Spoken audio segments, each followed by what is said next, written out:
Pag-usapan pa natin ang vlogging career ni John Patrick kasama si Mobile Journal Yeda Pascual.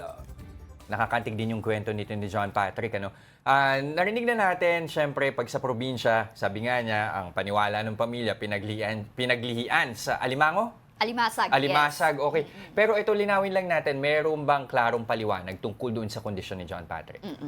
Ito kasing kondisyon, Jess, ni Patrick, ay tinatawag na congenital aneuploidy. Ito ay rare na birth defect kung saan ipinanganak ang isang sanggol na walang isa o parehong mata. So ito, dahil nga rare siya, pambihira, wala pa ring tiyak na dahilan o yung cause nga nito ng birth defect na ito. At dahil nga, nabanggit nga natin kanina na ang tingin ng family, pinaglihi sa Alimasag dahil sa kanilang 6 na magkakapatid, siya lang yung mayroong ganitong kapansanan. Kahit doon sa mga kaanak, walang Wala. ganun. Oo. Kaya talagang hindi mo masisisi yung family na maniwala sila sa ganito. Pero syempre, alam naman natin na ang siyensya, hindi pinatotohanan yung mga lihi-lihi. Okay, rare siya kasi kadalasan din ang paniwala natin pag bulag, merong physical na mata, sadyang hindi lang nakakaaninag na o hindi na nakakakita. Pero ito sa kaso ni John Patrick, talagang with finality, wala na raw paraan para makakita siya. Yes, unfortunately talaga just wala nang gamutan dito. So, ayun nga, sabi nga sa PGH, kahit bigyan siya ng artificial eye, useless dahil wala talagang ugat sa likod ng kanyang mga mata at talagang hindi siya makakakita. Okay, pero ito yung interesante. Paano siya natuto mag-vlogging kahit hindi nakakakita si Patrick?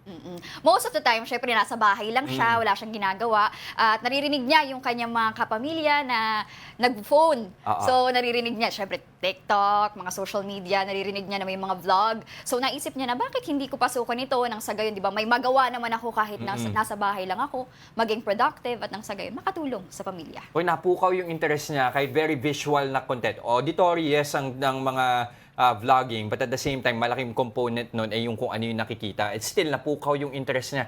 Pero, sino munang nakaisip nung mga content na pinagagawa niya dun sa kanyang vlogs? Actually, pinag-usapan ng family niya, ang galing nga kasi supportive. Yung family, mismong ate niya yung nagvi-video sa kanya, nag-upload sa kanyang page. So, naisip nila na good vibes naman. Ipakita natin sa ating mga viewers, sa mga nanonood, na kahit may kapansanan ka, hindi hadlang yan para magbigay ng kasiyahan sa iba. So, pinapakita niya rin doon na tumutulong siya sa gawaing bahay, naglalaba siya, naghugas.